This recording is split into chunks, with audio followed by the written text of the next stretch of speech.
ಓಂ ಶಾಂತಿ. ಇಂದಿನ ಮುರಳಿ ದಿನಾಂಕ 6 ಮಾರ್ಚ್ 2026. मुरली महावाक्यಗಳು मीठे बच्चे। सच्चे साल्वेशन आर्मी बन सबको इस पाप की दुनिया से पुण्य की दुनिया में ले चलना है। सबके डूबे हुए बेड़े को पार लगाना है। ಮಧುರ ಮಕ್ಕಳೇ, ತಾವು ಮುಕ್ತಿ ದಳ ಆಗಿ ಎಲ್ಲರಿಗೂ ಮುಕ್ತಿಯನ್ನು ಕೊಡಿಸಬೇಕಾಗಿದೆ.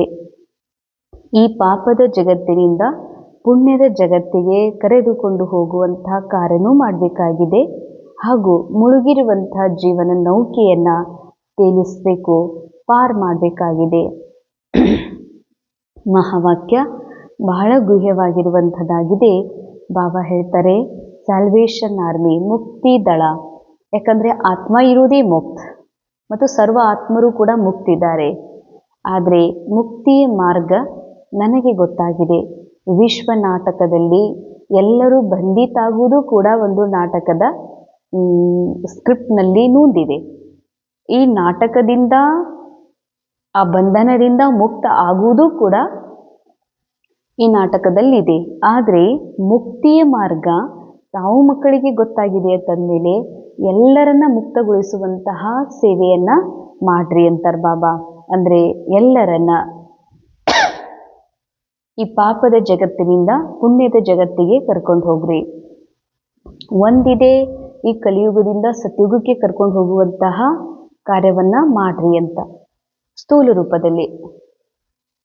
ಸೂಕ್ಷ್ಮ ರೂಪದ ಪಾಪದ ಜಗತ್ತಿನಿಂದ ಪುಣ್ಯದ ಜಗತ್ತಿಗೆ ಹೋಗೋದು ಅಂದರೆ ಪಾಪದ ಅರ್ಥಾತ್ ಕಲಿಯುಗದ ಕಾನ್ಷಿಯಸ್ ಇದ್ದ, ಕಲಿಯುಗದ ಮಾನವ ಜೀವನದ ಈ ಒಂದು ಸ್ಮೃತಿಯಿಂದ ಸತ್ಯುಗದ ದೇವಮಾನವ ಸ್ಮೃತಿಯ ಒಂದು ದಿವ್ಯತೆಯ ಅನುಭವವನ್ನು ಇದೇ ಜೀವನದಲ್ಲಿ ಅನುಭವ ಮಾಡಬೇಕಾಗಿದೆ. ಈ ಮನಸ್ಸು ಈಗೂ ಸಹ ಇನ್ನೂ ತನ್ನನ್ನು, ಈಗೂ ಅಂದರೆ ಸತ್ಯ ಜ್ಞಾನವನ್ನು ಅರಿತ ಮೇಲೂ ಕೂಡ ಇನ್ನೂ ತನ್ನನ್ನು ಬ್ರಹ್ಮಕುಮಾರ್ ಅಥವಾ ಬ್ರಹ್ಮಕುಮಾರಿ ಅಂತನೋ ಅಥವಾ ಮಾನವ ಜೀವಿ ಅಂತನೋ ಅಥವಾ ಏನೋ ಮಾಡಬಲ್ಲಂತಹ ಕರ್ತ ಅಂತನೋ ಅನುಭವ ಮಾಡ್ತಾ ಇದೆ. ಅದಕ್ಕೆ ಬಾಬಾ ಹೇಳ್ತಾರೆ, ಹೀಗಾಗಿ ಕರ್ತಾಪನದ ಭಾನವೇ ಅನೇಕ ವಿಕರ್ಮಗಳಿಗೆ ಕಾರಣ ಮಾಡಿಸ್ತದ. ಕರ್ತಾಪನ ಅಂದ್ರೆ ನಾನು ನಿರಾಕಾರ ಆತ್ಮ, ಅಕರ್ತಾ ಇದ್ದೇನೆ. ಪಾತ್ರದ ಮೂಲಕ ಕರ್ಮ ಮಾಡುವುದನ್ನು ಡ್ರಾಮಾ ಅನುಸಾರ ನೂಂದಿದೆ. ಆದರೆ ನಾನು ಮಾಡಿದೆ, ನನ್ನಿಂದ ಮಾಡಲಾಯಿತು ಅಥವಾ ನಾನೇ ಮಾಡಬೇಕಲ್ಲ ಅನ್ನೋದೇನಿದೆಯಲ್ಲ ಕರ್ತಾಪನ್, ಇದೇ ಪಾಪ, ಇದೇ ವಿಕರ್ಮ, ಇದೇ ನನ್ನತನ, ಇದೇ ಮೈಲಿಗೆ. ಅದಕ್ಕಾಗಿ ಪಾಪದ ಥಾಟ್ಸ್ ಪ್ಯಾಟರ್ನ್ ಏನಿದೆಯಲ್ಲ ಇದು ಬ್ರೇಕ್ ಆಗಬೇಕು. ನಾನು ಕೇವಲ ಸಾಕ್ಷಿಯಾಗಿ ವಿಶ್ವ ನಾಟಕವನ್ನು ಅಭಿನಯ ಮಾಡುವಂತಹ, ನೋಡುವಂತಹ ಪ್ರೇಕ್ಷಕ ಎನ್ನುವಂತಹ ಸತ್ಯ ಸ್ಮೃತಿಯಲ್ಲಿ ಸ್ಥಿತ ಆಗೋದು. ಇದೇ ಸತ್ಯುಗ, ಇದೇ ಪುಣ್ಯದ ಜಗತ್ತು. ಪಾಪದ ಜಗತ್ತಿನಿಂದ ಪುಣ್ಯದ ಜಗತ್ತಿಗೆ ನೀವೇ ಕರ್ಕೊಂಡು ಹೋಗಬೇಕು ಅಂತಾರೆ ಬಾಬಾ. ಎಲ್ಲರ ಜೀವನ ನೌಕೆ ಮುಳುಗ್ಬಿಟ್ಟಿದೆ, ನೀವು ಪಾರ್ ಮಾಡಬೇಕಾಗಿದೆ. ಪ್ರಶ್ನೆ, कौन सा निश्चय हरेक बच्चों की बुद्धि में नंबरवार बैठता है? ಯಾವ ನಿಶ್ಚಯವು ಪ್ರತಿಯೊಬ್ಬ ಮಕ್ಕಳ ಬುದ್ಧಿಯಲ್ಲಿ ನಂಬರ್ವಾರ್ ಆಗಿ ಕುಳಿತುಕೊಳ್ತದೆ? ಉತ್ತರ, ಪತಿತ್ ಪಾವನ್ ಹಮಾರಾ मोस्ट बिलोव्ड बाबा है, हमें स्वर्ग का वर्षा दे रहा है. यह निश्चय हरेक की बुद्धि में नंबरवार बैठता है. ಬಾಬಾ ಹೇಳ್ತಾರೆ, ಪತಿತ ಮನಸ್ಸನ್ನು ಪಾವನ ಮಾಡುವಂಥವರು ಕೇವಲ ಒಬ್ಬ ಶಿವಬಾಬಾದಾರ. ಸ್ವರ್ಗದ ಆಸ್ತಿ, ಸ್ವರ್ಗದ ಆಸ್ತಿ ಅಂದರೆ ಸತ್ಯುಗ್ ಹೋದ್ಮೇಲೆ ಸಿಗ್ತದಲ್ಲ ಅದು ಅಲ್ಲ. ಸ್ವರ್ಗ ಅಂದರೆ ಸುಪ್ರೀಂ ಕಾನ್ಷಿಯಸ್, ಆ ಒಂದು ಉನ್ನತ ಅವಸ್ಥಾ ಪ್ರಾಪ್ತ ಮಾಡಿಸೋರು ಕೂಡ ಬಾಬಾನೇ ಇದ್ದಾರ. ಸೊ ಬಾಬಾನೇ ಅದಾರ ಅನ್ನುವಂಥ ನಿಶ್ಚಯ ಎಲ್ಲ ಮಕ್ಕಳಿಗೂ ನಂಬರ್ವಾರ್ ಕುತ್ಕೋತದ ಅಂತಂದರೆ ಇದೆ, ವಿಶ್ವಾಸ ಇದೆ. ಎಲ್ಲ ಬ್ರಹ್ಮಕುಮಾರ್ ಕುಮಾರಿಯರು ಮುರಳಿ ಕೇಳ್ತಾರ, ಈ ನಿಯಮಗಳನ್ನು ಫಾಲೋ ಮಾಡ್ತಾ ಇದ್ದಾರಂದ್ರೆ ನಿಶ್ಚಯ ಇದೆ. ಅದ್ರ ನಿಶ್ಚಯ ಹೇಗಿದೆ? ನಂಬರ್ವಾರ್. ನಂಬರ್ವಾರ್ ಯಾಕಿದೆ ಅಂತಂದರೆ ಇದು ಎಲ್ಲೋ ಒಂದು ಕಡೆಗೆ ಮನೆಯ ದೇವಿಯಿಂದ, ಮನೆಯ ದೇವರಿಂದ, ನಮ್ಮ ಗುರುಗಳಿಂದ ಅಥವಾ ಇವರಿಂದ ನಮಗೆ ಸುಖ ಸಿಗ್ತದ, ಚಲೋ ಆಗ್ತದ ಅಂತ ತಿಳ್ಕೊಂಡಿದ್ದಾರೆ. ತಂದಮೇಲೆ ಬಾಬಾ ಹೇಳ್ತಾರೆ, ಇದು ಈ ಡ್ರಾಮಾದೊಳಗೆ ಏನೆಲ್ಲ ನಡೀತಾ ಇದೆ ಕೇಳ್ತಿದ್ದೀರಿ, ನೋಡ್ತಿದ್ದೀರಿ, ಅವರೆಲ್ಲ ಆತ್ಮನಿಗೆ ಸಿಕ್ಕ ಪಾತ್ರ. ಯಾರ ಪಾತ್ರದಿಂದ ಯಾರಿಗೂ ಮುಕ್ತಿ ಇಲ್ಲ, ಯಾವ ಆತ್ಮನಿಂದ ಆತ್ಮಗಳಿಗೆ ಮುಕ್ತಿ ಇಲ್ಲ. ಈ ಮಾತು ಸ್ಪಷ್ಟ ಆದಮೇಲೂ ಕೂಡ ಎಲ್ಲೋ ಒಂದು ಕಡೆಗೆ ವಿಶ್ವಾಸ ಇದೆ, ಈ ದೇವ್ರಿಗೆ ಹೋದ್ರೆ ನನಗೆ ಚಲೋ ಆಗ್ತದ. ಚಲೋ ಆಗೋದು ಅಂದ್ರೆ ಕಷ್ಟದಿಂದ ಮುಕ್ತಿ, ಯಾವುದು ಭಾರ ಇದೆ ಅದರಿಂದ ಹೊರಗೆ ಬರ್ತೀನಿ ನಾನು ಅಂತ ಹಿಂಗೆ ಅನ್ಕೊಂಡಿದ್ದೀರಲ್ಲ, ಬಾಬಾ ಹೇಳ್ತಾರದು ಕೇವಲ ಬಾಬಾ ಮಾಡ್ತಾರೆ. ಬಾಬಾ ಒಬ್ಬರೇ ಮಾಡ್ತಾರ ಅನ್ನುವಂಥದ್ದು ಏನಿದೆಯಲ್ಲ, ಮಾಡ್ತಾರತ್ತಂದ್ರೆ ಕಷ್ಟ ಆತಂದ್ರೆ ಆರಾಮ್ ತಪ್ಪಿದೆ, ಆರಾಮಾಗೋದನ್ನೇ ಪರಿಹಾರ ಇಲ್ಲ. ನಮಗೆ ಕಷ್ಟ ಇದೆ ಅಂತ ಫೀಲ್ ಆಗೋದ್ರಿಂದ ಪರೆ, ಇದು ನಿಜ ಅಂತ ಅನ್ಕೊಂಡಿದ್ದೀವಲ್ಲ ಇದರಿಂದ ಪರೆ, ಇದೊಂದು ನಾಟಕ ಅಂತ ಅನ್ಕೊಳ್ದೆ ಹಿಂಗೆ ಯಾಕಾಯ್ತು ಅಂತ ಪ್ರಶ್ನೆ ಹೇಳ್ತಾ ಇದೆಯಲ್ಲ, ಇವುಗಳಿಂದ ಪರೆ ಮಾಡೋರು ಕೇವಲ ಬಾಬಾ ಇದ್ದಾರೆ. ಆದ್ರೆ ಈ ವಿಶ್ವಾಸ ಎಲ್ಲ ಬಾಬನ ಮಕ್ಕಳೊಳಗೆ ಬುದ್ಧಿಯೊಳಗೆ ಇಲ್ಲಂತಾರೆ ಬಾಬಾ. ಇದೇ ನಂಬರ್ ವಾರ್ ಇದೆ.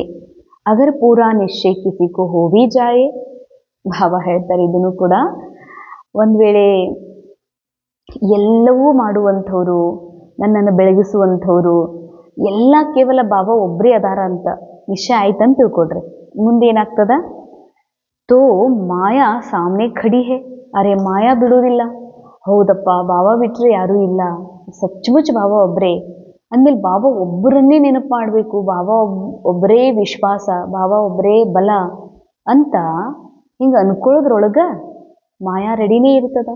ಮಾಯಾ ಅಂದ್ರೆ ಯಾರೋ ಅದಾರ, ನಾ ಏನು ಮಾಡಲಿ, ನಾ ಏನು ಕರೆಕ್ಟೇ ಇದ್ದೀನಿ, ಮಾಯನೇ ಹಂಗೆ ಮಾಡ್ತದ ಅನ್ನಕ್ಕೆ ಮತ್ತೆ ಯಾರಿಗಾರ ದೋಷ ಮಾಡಕ್ಕ.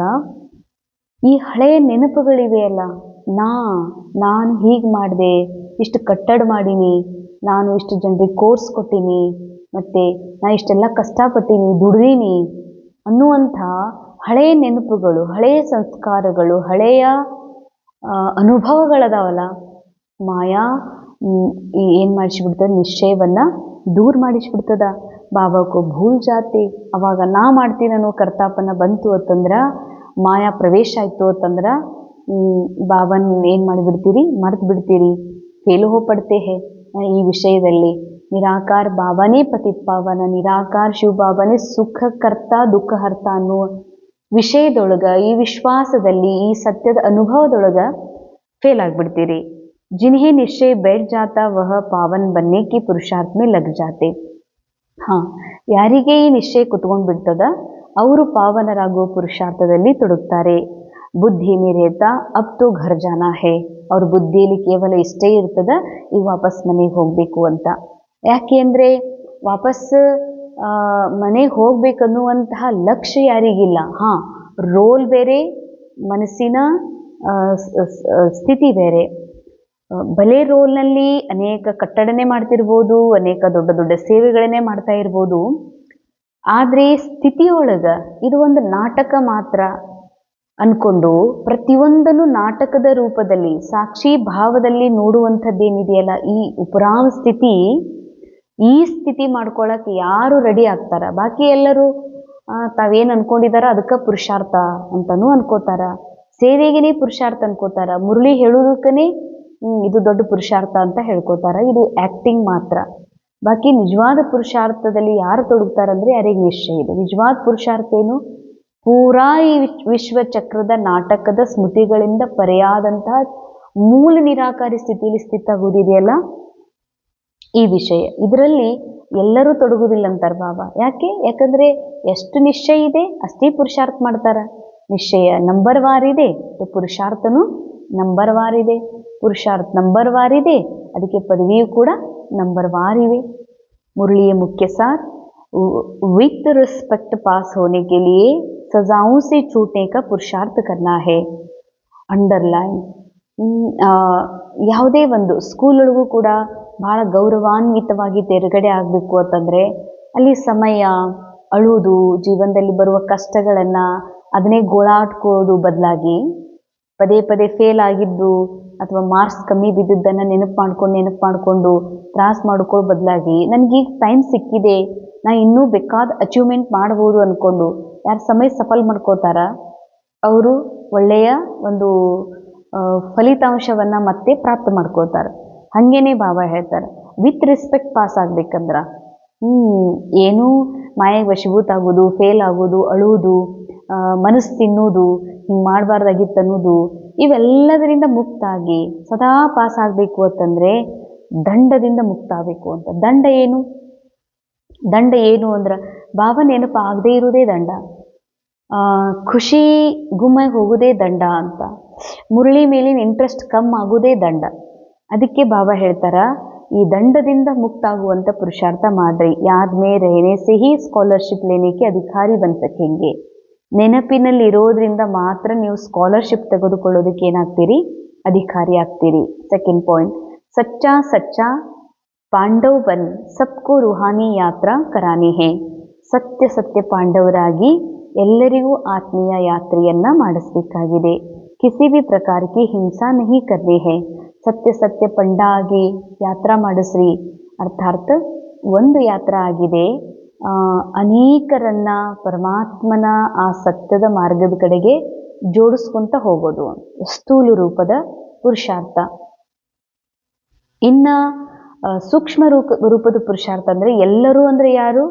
63 ಜನ್ಮಗಳ ವ್ಯರ್ಥ ವಿಚಾರ ಒಳಗಡೆ ಕುತ್ಕೊಂಡಿದೆಯಲ್ಲ, ಅವರೆಲ್ಲರಿಗೂ ದಾರಿ ಹಿಡಿಸಬೇಕಾಗಿದೆ ಪರಮಾತ್ಮ ಪಾರಮಾರ್ಥದ ಕಡೆಗೆ. ಅವರಿಗೂ ಮಾರ್ಗ ಹೇಳ್ರಿ ಅಂತಾರೆ ಬಾಬಾ, ಅವರಿಗೂ ದಾರಿ ತೋರಿಸ್ರಿ. ಯಾವುದೇ ಪ್ರಕಾರದ ಹಿಂಸೆಯನ್ನು ಮಾಡಬೇಡ್ರಿ. ವರದಾನ್, लाइट हाउस की स्थिति द्वारा पाप कर्मों को समाप्त करने वाले पुण्यात्मा भव. ಲೈಟ್ ಹೌಸ್ನ ಸ್ಥಿತಿಯ ಮೂಲಕ ಪಾಪ ಕರ್ಮಗಳನ್ನು ಸಮಾಪ್ತ ಮಾಡಿಕೊಂಡು ಪುಣ್ಯಾತ್ಮರು ಆಗ್ರಿ. ಬಹಳ ಸೂಕ್ಷ್ಮ ಗುಹ್ಯವಾಗಿರುವಂಥ ಬಹಳ ಸುಂದರ ವರದಾನ ಇದೆ. ಜहाँ ಲೈಟ್ ಹೋತಿ ಹೇ ವहाँ ಕೋಯಿ ಭಿ ಪಾಪ ಕರ್ಮ नहीं होता है. ಅಂಡರ್ಲೈನ್. ಬಹಳ ಸೂಕ್ಷ್ಮ, ಅತಿ ಸೂಕ್ಷ್ಮವಾಗಿರುವಂತಹ ಬಹಳ ಸುಂದರ ಮಹಾವಾಕ್ಯ. ಬಾಬಾ ಹೇಳ್ತಾರೆ, ಎಲ್ಲಿ ನಾಲೆಜ್ ಇದೆ, ಲೈಟ್ ಇದೆ, ಅಲ್ಲಿ ಪಾಪ ಆಗೋದಿಲ್ಲ. Knowledge means light, knowledge means ಸಮಜ್. ನಾಲೆಜ್ ಅರ್ಥಾತ್ ಸ್ಪಷ್ಟತೆ. ಎಲ್ಲಿ ಸ್ಪಷ್ಟತೆ ಇದೆ, ಪ್ರಕಾಶ ಇದೆ, ಹಗುರತೆ ಇದೆ, ತಿಳುವಳಿಕೆ ಇದೆ, ಅಲ್ಲಿ ಪಾಪಕರ್ಮ ಆಗೋದಿಲ್ಲ.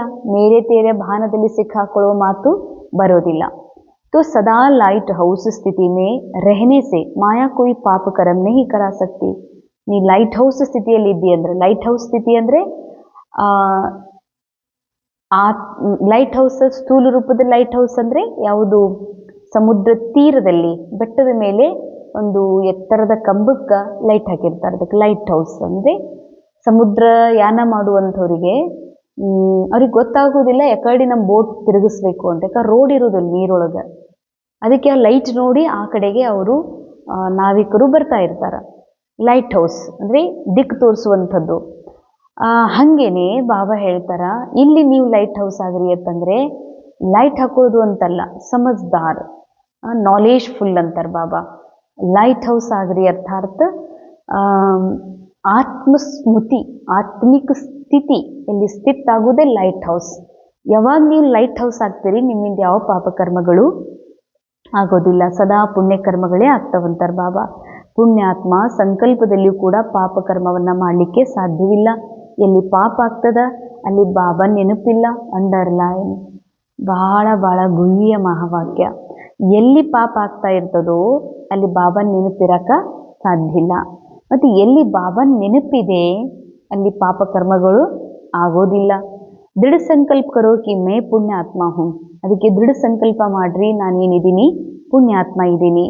ಪಾಪ ಮೇರೆ ಸಾಮ್ನೆ ಆಯಿ ನಹೀ ಸಕ್ತಾ.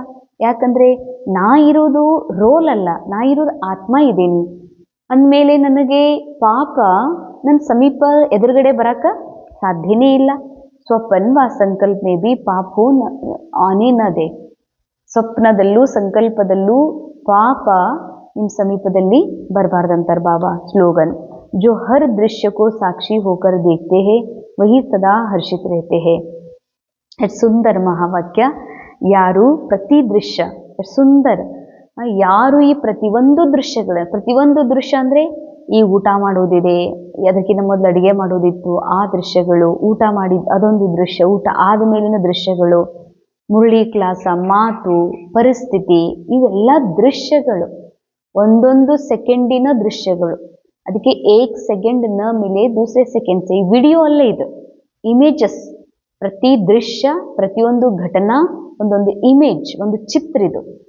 ಅದು ಬಾಬಾ ಅಂತಾರೆ ಪ್ರತಿಯೊಂದು ದೃಶ್ಯಗಳನ್ನ ಹೆಂಗ್ ನೋಡ್ರಿ, ಸಾಕ್ಷಿಯಾಗಿ ನೋಡ್ರಿ. ಇದೊಂದು ಸಿನಿಮಾ, ಇದೊಂದು ಪಪೆಟ್ ಶೋ, ಇದು ಒಂದು ರೆಡಿಮೇಡ್ ನೂಂದಾಗಿರುವಂತಹ ಪ್ರೀ ರೆಕಾರ್ಡೆಡ್ ಡ್ರಾಮಾ ಇದೆ ಅಂತ ನೋಡ್ಬಿಟ್ರಿ ಅಂತಂದ್ರೆ ಸದಾ ಹರ್ಷಿತಿರ್ತೀರಿ, ಮಸ್ತ್ ಖುಷಿ ಇರ್ತೀರಿ ಅಂತ ಹೇಳ್ತಾರೆ ಬಾಬಾ. ಅದಕ್ಕೆ ಶಾರೆ ನಿಶ್ಚಯದ ಫೌಂಡೇಶನ್ ಗಟ್ಟಿ ಮಾಡ್ಕೊಳ್ರಿ, ಆಗ ಸದಾ ನಿರ್ಭಯ ಮತ್ತು ನಿಶ್ಚಿಂತರಾಗಿರ್ಲಿಕ್ಕೆ ಸಾಧ್ಯವಿದೆ. ನಿಶ್ಚಯ ಬುದ್ಧಿ ಮಕ್ಕಳು ಸದಾ ಹರ್ಷಿತ್ ಮತ್ತು ನಿಶ್ಚಿಂತಿರ್ತಾರೆ. ಚಿಂತಾ ಖುಷಿಗೂ ಖತಮ್ ಕರ್ತಿ ಹೇ. ಚಿಂತೆ ಏನಿದೆ ಅದು ಖುಷಿಯನ್ನ ದೂರ ಮಾಡ್ತದೆ. ಅವ್ರು ನಿಶ್ಚಿಂತ ಹೇತು ಸದಾ ಖುಷಿ ರೇಹೇಗಿ. ನಿಶ್ಚಿಂತ ಇದ್ದಾಗ ಹೆಂಗಿರ್ತೀರಿ, ಖುಷಿಯಿಂದ ಇರ್ತೀರಿ. ಜಬ್ ಕಿಸಿ ಭಿ ಬಾತ್ ಮೇ ಕ್ಯೂ ಹುವಾ, कैसे हुआ, क्या होगा, ये प्रश्न आते हैं तब चिंता होती है. ಯಾವಾಗ ಪ್ರಶ್ನೆ ಅದಾವಂದ್ರೆ ಚಿಂತೆ ಇದೆ ಅಂತ. ಚಿಂತೆ ಇದೆ ಅಂದ್ರೆ ಅವ್ರು ಪ್ರಸನ್ನ ಇಲ್ಲ. ಪ್ರಶ್ನೆ ಅದಾವಂದ್ರೆ ಅವ್ರು ಪ್ರಸನ್ನ ಇಲ್ಲ. ಪ್ರಶ್ನೆ ಏನು, ಇವ್ರು ಯಾಕೆ ಕ್ರೋಧ ಮಾಡ್ತಾರ, ಇವ್ರು ಇನ್ನೂ ಯಾಕೆ ಬದಲಾಗಿಲ್ಲ, ಇವ್ರು ಇನ್ನೂ ಯಾಕೆ ಈ ಥರ ಮೊದಲಿನ ಥರನೇ ಅದಾರ, ಅಥವಾ ನಮ್ಮ ಜೀವನದಲ್ಲಿ ಘಟನೆಗಳು ಯಾಕೆ ಬರ್ತಾ ಇದ್ದಾವ, ನಮಗೆ ಯಾಕೆ ಕಷ್ಟ, ಏನೇ ಪ್ರಶ್ನೆ ಇರ್ಬೋದು. ಪ್ರಶ್ನೆ ಅದಾವತ್ತಂದ್ರೆ ಪ್ರಸನ್ನ ಇಲ್ಲ. ಪ್ರಶ್ನೆ ಅದಾವಂದ್ರೆ ಅಲ್ಲಿ ಚಿಂತೆ ಇರಲೇಬೇಕಂತಾರೆ ಬಾಬಾ. ಅಂದಮೇಲೆ ಕೈ ಫಿರ್ ಕೇತೆ ಹೇ ಕಿ ಮೇರೆ ಸೆ ಹಿ ಕ್ಯೂ ಹೋತಾ ಹೇ. ಇವೆಲ್ಲ ನನ್ನಿಂದನೇ ಇಂಥ ತಪ್ಪುಗಳು ಯಾಕೆ ಆಗ್ತಾವ ಅಂತ ಅನ್ಕೋತಾರೆ. ಮೇರೆ ಪೀಚೆ ಬಂಧನ್ ಕ್ಯೂ ಹೇ, ನನಗೆ ಇಷ್ಟ್ಯಾಕೆ ಬಂಧನ ಅದ, ನನಗೆ ಇಷ್ಟ್ಯಾಕೆ ಜಂಜಾಟ್ ಇದೆ ಅಂತ ಅನ್ಕೋತಾರೆ. ಮೇರೆ ಪೀಚೆ ಮಾಯಾ ಕ್ಯೂ ಆತಿ ಹೇ, ನನಗೆ ಮಾಯಾ ಇಷ್ಟ್ಯಾಕೆ ಕಾಡ್ತದ ಅಂತ ತಿಳ್ಕೊತಾರ. ಮೇರಾ ಹಿ ಹಿಸಾಬ್ ಕಿತಾಬ್ ಖಡಾ ಹೇ. ಹೀಗೂ ಅನ್ಕೋತಾರ. ಏನು ಅನ್ಕೋತಾರ, ಬಾಬಾ ನಂದು ಹಿಸಾಬ್ ಕಿತಾಬರಿ ಎಷ್ಟು ಲೆಕ್ಕಾಚಾರ ಎಷ್ಟು ಕಠಿಣ ಐತಪ್ಪ, ಎಷ್ಟು ಕಠೋರ, ಇದ್ಯಾಕೆ ಯಾವಾಗರೇ ಮುಗೀತದ ಅಂತ ಅನ್ಕೋತಾರ. ತೋ ಕ್ಯೂ ಆನಾ ಮಾನ, ಯಾಕೆ ಬಾಬಾ ಹಿಂಗೆ ಯಾಕಪ್ಪ ಅಂತ, ಯಾಕೆ ಅಂತ ಬರ್ತದತ್ತಂದ್ರೆ ಚಿಂತೆಯ ಲೇಯರ್ ಅಂತ ಹೇಳ್ತಾರೆ ಬಾಬಾ. ಆಭಾಮಂಡಲ ಬರೀ ಚಿಂತ. ಜೋ ಇನ್ ಚಿಂತಾओं से परे है वही निश्चिंत है. ಯಾರು ಈ ಚಿಂತೆಯಿಂದ ಪರೇ ಇದ್ದಾರೋ ಅವರು ಮಾತ್ರ ನಿಶ್ಚಿಂತರಾಗಿರ್ಲಿಕ್ಕೆ ಸಾಧ್ಯವಿದೆ. ಓಂ ಶಾಂತಿ. ಇಂದಿನ ಮುರಳಿಯ ಮಹಾವಾಕ್ಯಗಳ ಅನುಭವ ಮಾಡೋಣ.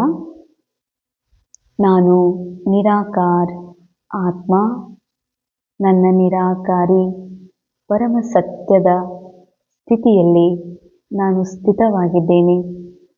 ನನಗೀಗ ಪರಮಾತ್ಮನ ಪ್ರಕಾಶದಿಂದ, ಸತ್ಯಜ್ಞಾನದಿಂದ ಅರಿವು ಆಗಿದೆ. ನಾನು ಸ್ವಯಂ ಲೈಟ್ ಹೌಸ್ ಆಗಿದ್ದೇನೆ. ನಾನು ಸ್ವಯಂ ಪ್ರಕಾಶವಾಗಿದ್ದೇನೆ. ಹೀಗಾಗಿ ನನ್ನೊಳಗೆ ಯಾವ ಕತ್ತಲೆಯೂ ಇಲ್ಲ. ಯಾಕೆಂದರೆ ನಾನು ಪ್ರಕಾಶದ ಜ್ಯೋತಿ ಶಕ್ತಿಯಾಗಿದ್ದೇನೆ. ನನಗೀಗ ನಿಶ್ಚಯವಾಗಿದೆ, ಇದು ಒಂದು ವಿಶ್ವ ನಾಟಕ. ಈ ನಾಟಕದ ಪ್ರತಿಯೊಂದು ದೃಶ್ಯಗಳು ಮೊದಲೇ ನೊಂದಿದೆ. ಇದು ಯಾವುದೂ ರಿಯಲ್ ಅಲ್ಲ. ಹೀಗಾಗಿ ನನಗೆ ಯಾವ ಚಿಂತೆ ಇಲ್ಲ, ದುಃಖವಿಲ್ಲ. ಯಾಕೆಂದರೆ ನಾನು ಸತ್ಯವನ್ನು ಅರಿತಿದ್ದೇನೆ.